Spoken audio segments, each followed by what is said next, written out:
I wish I had some kind of term where I could describe something that has a neat premise and doesn't really do much with it, like a Voyager effect or something similar to that, because I know how to be subtle. So this is a Prime Directive episode, naturally, and it's almost feels like a sequel to Civilization. This is also a good example of why a good idea does not necessarily, or even an intriguing idea, does not necessarily lead to an intriguing episode. And I was trying to debate why that was as I went through it. Because I'm just sitting there like, okay, most of the time. I think part of why is while it had a good setup and had a good premise, and it did, the main characters were then stupid, and then they were stupid, and despite the fact that the situation was serious, which is a situation where it's a lot less likely for me to mitigate the whole stupidity thing, they kept being stupid. Then they didn't do anything with it. They just kind of showed that the bad guys, and they were bad guys, I'll talk about that in a bit, were bad guys, and now we've contaminated their people. Even the end of the episode just has a thing where they just say, like Archer and T'Pol, I don't remember what this is called in writing, where two characters are actually saying the same bit of dialogue. It's just the writer split it up between the two of them because we, as audience members, are more likely to actually believe what they're saying if the writer really wants the audience or the viewer, the gamer, or whatever, to believe what they're saying. They have two people say it, or more than two people. That way it confirms it. If one person says it, well, there might be some hesitance. But if two people say it, well, now it's corroborated, right? But if you pay attention to what T'Pol and Archer do, that's what they're doing. They're just saying, contamination's bad, and what we've done is we've ruined those people, and blah, blah, blah. Now, you're probably thinking, but Laura, they did. Yeah, because they were stupid. And this is my problem with this episode in one neat nutshell. I know I said I'd start talking about the episode first, but I need to get this off my chest. Because this episode is badly constructed. They had a point A, the premise, and they had a point B, which is the moralizing, which, they screwed up and they caused, God, I can't remember the word they used. They infected, what word did they use? God, I can't think of it all of a sudden. Interfered. We'll go with interfered with the culture of these people. And they looked at these 2 points and they said, okay. And they didn't construct a smooth distance in between these two things. I've talked about this concept many times. In fact, most people probably refer to this as because plot. We need to be here, we are here, so because plot, plong. And what happens doesn't really follow a logical sequence of events, in my opinion. Reed forgetting his communicator, honestly, I don't think that's actually what happened. I don't think the episode ever really clarifies, but near as I can tell, he was probably pickpocketed, or someone detected him and was trying to scan him, because they've got that whole, they're the bad guys, so they're probably paranoid enough to do that. And then they took it off as a trap for when people would come back for it. Okay, I'm with that. We do see that they're a bit more organized than they were back in Civilization. They talk about the political rally, they talk about Churchill. They forgot their communicator. It's been a long road getting from there to here. And that leads us to Reed feeling absolutely terrible, because of course he would. So naturally, this is a very serious, very dangerous, and deadly circumstance. So the first thing we're going to do is we're going to ask why these things don't have some kind of remote shut-off thing. Hear me out for a second. They've already interacted with a pre-warp civilization, back in Civilization, ironically. So you can't tell me that it never occurred to anybody, hey, can we hook up some of our gear with like a remote button so we can just detonate it from orbit and fry it so that in case we accidentally leave something behind, we don't? It's like Antarctica. You go there and whatever you leave nothing, right? It's the same philosophy. Except in this case, it doesn't work quite as well because you're destroying something, but at least there will be nothing left. It's a worst-case scenario, right? That's exactly what it's there for. I just thought of that over the last 30 minutes, off the top of my head. And I'm an idiot. So why didn't they think of something like this? Next point. Why aren't they scanning for this thing from orbit? You'd think anything giving off that kind of a power signature, no matter how small, would be relatively easy to see from orbit. Now, I know what you're going to say. Well, wait, hang on, Lore. Their scanners aren't that good. Yeah, now we're starting to see the problem with that, because the quality of the scanners depends entirely upon the specific writing. In previous episodes, let's say Terra Nova is a good example, they were able to accurately and correctly detect into a cave network and figure out not only where everyone was, but to specifically identify one person amongst that bundle, despite the fact that they were all human.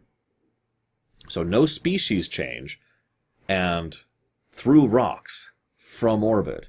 Here, they are in orbit, looking for different species, or a different energy signature in this case, and nothing's in the way, and they can't find it. You see the inconsistency here?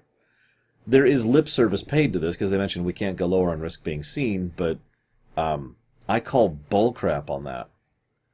I don't know if you know this, but we have a lot of people who study the skies for a living in real life, and we have for a long time. If these people are sufficiently paranoid and suspicious of each other to be at this level of warfare or cold warfare or whatever it is, we only get hints of it. It's one of the better parts of the episode, actually, is the behind-the-scenes conflict with the Alliance. Clearly, they're just rebel scum. But if given what we are seeing, I find it absolutely easy and effortless to presume that these people look at the stars for a living. One of the scientists makes a comment at one point. No other planet in our system supports life. Now, he is, of course, referring to life like they are, but that still means they've already looked into the stars, to their system, just like we did centuries ago. Now, all of this is trying to mention something. Finding a ship in orbit is unlikely, but absolutely possible, regardless of how high up it is, because there are people who study the skies for a living. But okay, let's jump through the one hoop and say that they're being further up means they're not detected. Except I've already broken that, because that's not the thing. It's not like they're making a smaller profile. The amount that they would have to come down in order to show a larger profile to someone on the planet's surface would be gargantuan. They would have to be in the atmosphere, in the lower atmosphere, for that to actually really be a substantial difference. Because scale and distance. So just get closer and scan, and then find the thing and then beam it out, and the episode's over. But that's the problem, isn't it? And that is the problem. The moment the only way the episode happens is because plot or because stupid, you have failed as a writer. Now, I know what you're thinking. Laura, you're being really harsh about this, and I am. But not in the malicious way you're probably presuming. I feel legitimately really bad for Braga at this point in his career. I have commented several times about how he was told to churn out script after script after script. Look at the script credits sometime for Enterprise, Season 1 and 2. Look at the percentage. I haven't mathed it out yet. I should do that at some point. But look at the percentage of how many episodes he's written here. I know it always says Braga and Berman, but that just makes it worse, doesn't it? Imagine being told to sit down and be like, okay, we need 10 scripts, or 12 or 15, or whatever the percentage is, right? Go. That's just going to burn you out. And it's really starting to show. Because, well, when you're on a deadline, when you're churning out script after script, you can have a good premise and a good end point. But getting between those, that's the tricky part. And you don't have time for that because you got 6 more scripts you're thinking about, right? So this is not a good episode. But I'm not willing to tear it to shreds because, as I've said many times, crunch culture is a problem for the world, not just video game industry. So, Reed goes down, they scan locally. That's extremely stupid. They could have scanned from outside. They could have hidden in a bush and scanned from there. Those little pseudo-tricorders they have a decent chunk of range. They could have stayed on the shuttle pod and scanned from there. No, we have to go and physically look and then pull out the scanner, because that's the stupidest thing we could possibly do to ensure we're caught. Then we show up and we're told there's 2 people in there. Oh, that's a problem. Maybe we should wait for them to go out. We wouldn't want to get into a fight. Then they walk out and immediately, I hadn't even finished writing that sentence down. Why don't they just stun the people inside, was what I started writing. And they turn around, start walking out, and immediately get into a fist fight, which they, of course, lose. See, the problem here is I think what the premise really should be is how serious and... deadly's the wrong word. How deadly serious they should take this kind of anti-contamination thing. Again, the Antarctica thing, right? You are to leave nothing, no trace. How about examining the possibility of just stunning all the people in that bar and then getting the things and walking out, and then wrestling and muddling with that and trying to deal with that? How about the dilemma of, do we kill these people? Oh, you heard me. Now, that sounds horrific, and there's a good reason for that, but remember, they're trying to hold the Prime Directive up as sacrosanct. And that's, of course, the dilemma, isn't it? If we leave these people alive with knowledge of us and ours, which, by the way, is exactly what they do in the episode, what we have done is contaminated, that was the word I was looking for earlier, this culture to a severe extent that we can't really undo without scalpeling things out. In point in fact, one of the things that's interesting about this episode is if it had stayed just with the local general and that little group and they hadn't, contacted the Chancellor, it might have stayed local, maybe, if they were able to show up and take things out and deal with things. Instead, it has spread, and within a relatively short period of time, I'm sure most people will be aware of what's going on, or what happened at least, and wild speculation will ensue. There's also the idea that Archer briefly brings up, which could also be posited as a solution. Why don't we just grab someone, like the general, pull him up and be like, hey, we're aliens. We're just here to hang out. We're not part of the Alliance. We're not part of you. We don't care. We were actually leaving. We just forgot a piece of equipment. And the general will be like, please give us this edge we need on the Alliance. And they'll say no. And then they'll send him back. And that could, of course, lead to another dilemma. Because, see, the benefit of having an ally is that now you have someone on the ground who's going to stay behind after you leave, who's going to be able to take the back scratcher, scratch the back of the culture and the populace there. Stretched, metaphor is stretched. Because, I'm explaining this so badly, because they know how to convince people culturally and in terms of just hard data that nothing actually happened, right? If you get rid of all the hard data, so all that's left is people talking, that's something that someone on the ground will know how to walk around, especially if they are your ally in this overall endeavor, like the woman we left behind on Civilization, who should have come with us, but whatever. Right? So have the general work on our side. Ugh, we found some Alliance spies. We had to kill them. And cover it up. And it's just another military cover-up at that point. Bam. But you want a dilemma. Okay. Let's say that he refuses. He says, no. No, I'm not going to just go along with that. We really do need your help against the Alliance. They have been doing such and this and that, and you can make him righteous or evil or however you want to go with it. There's all sorts of gradients you could go with him and his faction. It almost doesn't matter. It's just which kind of message you want to send. But either way, he wants this help. We say no. He says, okay, well, I'm not going to help you either, quid pro quo. He starts to basically hold knowledge about us hostage and uses that as a bargaining chip. And now it's like, oh God, now what do we do? Like, General, we can't give you phase pistols, we can't give you ships, and we can't do... All right, I'm a reasonable man. How about you assist us on one operation? What do you want us to do? Well, there's this one place which such and thing and way. Oh, that's... Okay, so you want me to bomb your enemy. I'm not going to blow up. It's a military installation. There are no civilians there. You do this, and I will completely cover up any knowledge you were ever here. And this could be an interesting dilemma in its own right, especially since the question should be asked, do we even trust this guy at this point? I'm going to stop myself here, because all I'm doing is coming up with alternate scenario upon alternate scenario upon alternate scenario. And I have the luxury of not, having someone breathing down my neck and saying, crank out 10 episodes. I mean, I am, during my YouTube cycles, I do 5 to 7 episodes a day. But I'm doing that. Me. I don't have someone who is mandating this, and that is a big difference. So, this is why I'm willing to give a little bit of credit, because you can see how the bones are there, but they're all in the wrong order, ironically. Sadly, I don't have much to say about the episode itself. They're stupid, so then they get into a brawl with soldiers in broad daylight. Then Archer sucks, and then Tucker has to point out how things have gone wrong, because apparently that's just too illogical.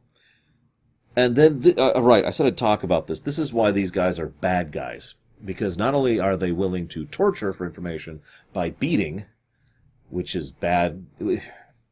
If you want to show someone is horrifically evil, you have them come in and come up with some really messed up torture technique.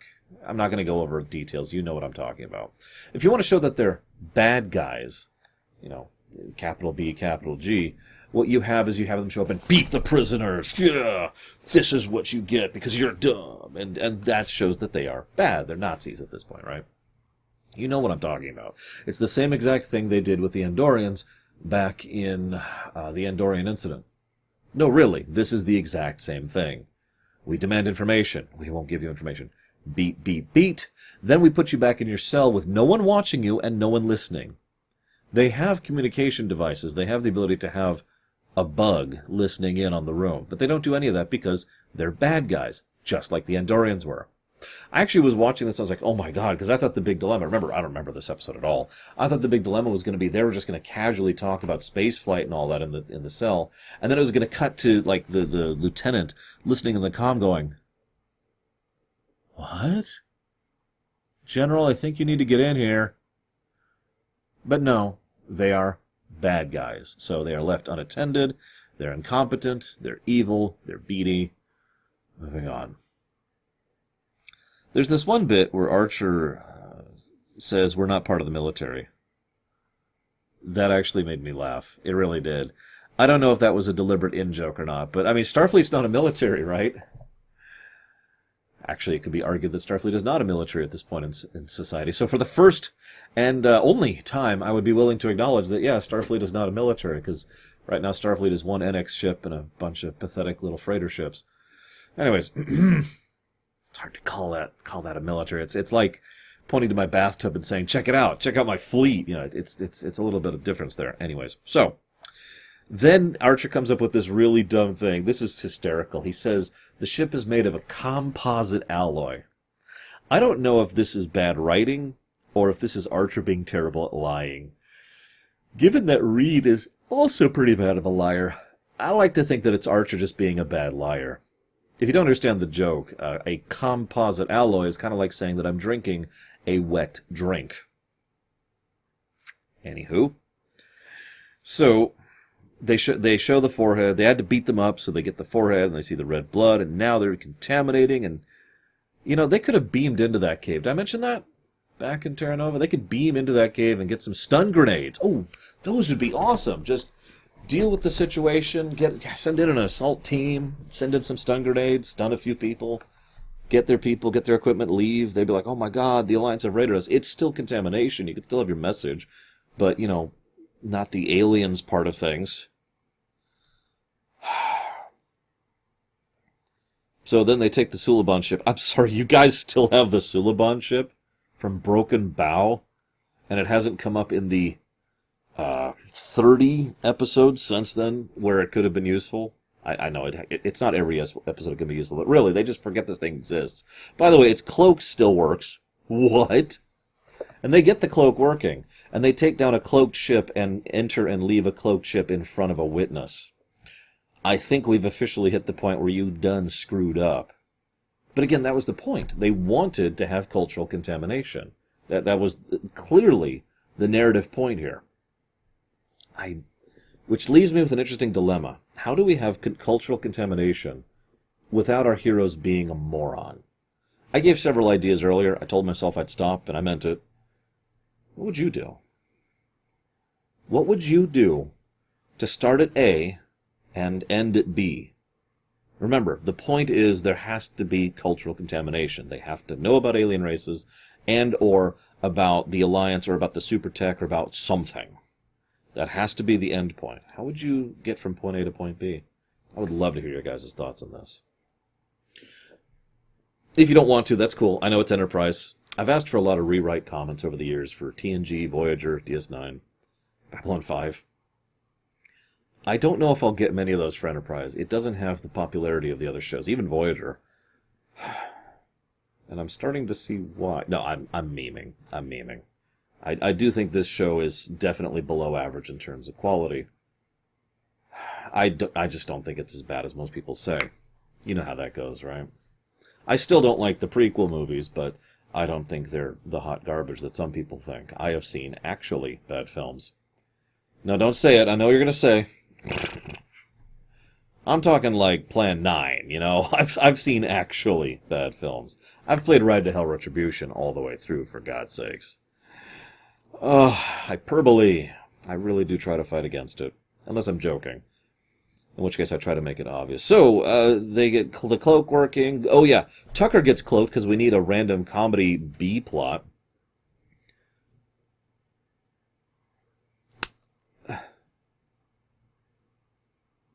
I don't even know what to say about the fact that a cloaking effect can be projected onto someone and then just stay there over a time. Cloaking tech is already kind of nonsense, so I'm willing to just kind of let that go. What I'm not willing to let go is the fact that Phlox has to point out the incredibly obvious solution of put on a glove to be able to see where your hand is.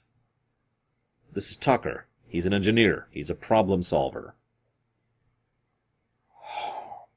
So they have phasers. They find out about the phasers. Woo! And they're aliens, and they demand to know about it, and the Alliance, they beat it up. I noticed this part. My notes are almost done, because I have almost nothing to say about the final 2 acts of the film, or episode, excuse me. And that kind of bothers me a bit. The first 2/3 are, but at least they're okay. The last third of the episode is just the fake, the execution, and then the big fight, and then them escaping, and it's all just kind of noise, to be honest with you.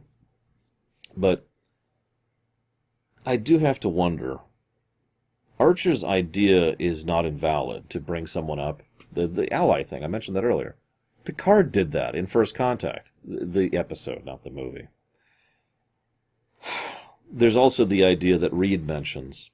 Why not just go out fighting? Why not use the stun grenades? Why not do anything else? And I'll give Dominic Keating credit. What's clearly happening there is, even though he is making a straw man argument, which is whatever, the fact is he is effectively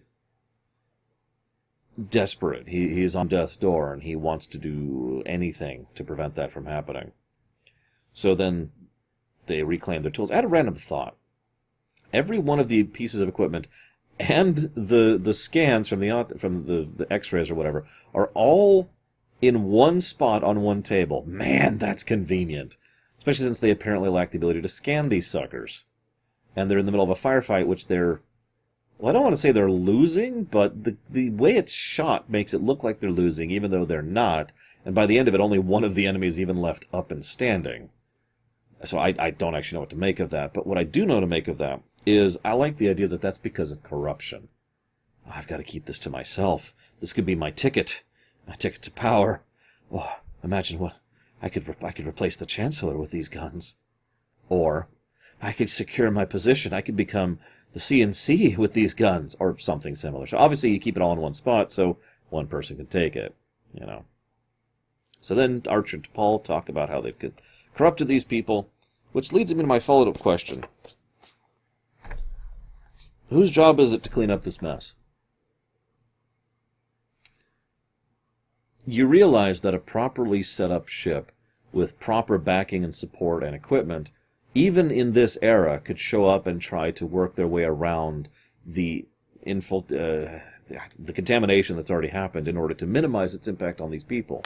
And since both the Vulcans and the humans seem to agree that's a good idea, that's never going to be done, obviously. Instead of the whole moralizing, we have contaminated them just by ideas, you could have had a thing by, I'm getting a hold of the Bulgarian, and the Bulgarian's going to be here in about a day and a half. They're gunning it to make it here. They're going to be backed up by the Fuglarian and the Timarian. They're different ships. Within about a month's time. Are they going to be able to deal with the contamination? Pause. Oh, I sure hope so. They've dealt with this thing before. But no, we don't get any of that. Instead, we get what we have, which is just kind of a episode. I've seen worse Prime Directive episodes. This one didn't piss me off, at least, so that's nice. Archer mentions being willing to die to protect the culture. That would sound a lot more admirable, because Archer is right, if not for the fact that his death will almost guarantee that the culture will actually be even more screwed over, because, autopsy. He mentions to Paul coming down to deal with things, they're going to hang you and then chop you up, buddy. So unless she's right there ready to go, that's not happening. Anyways, another episode. I hope you've enjoyed, guys. I'll see you next time.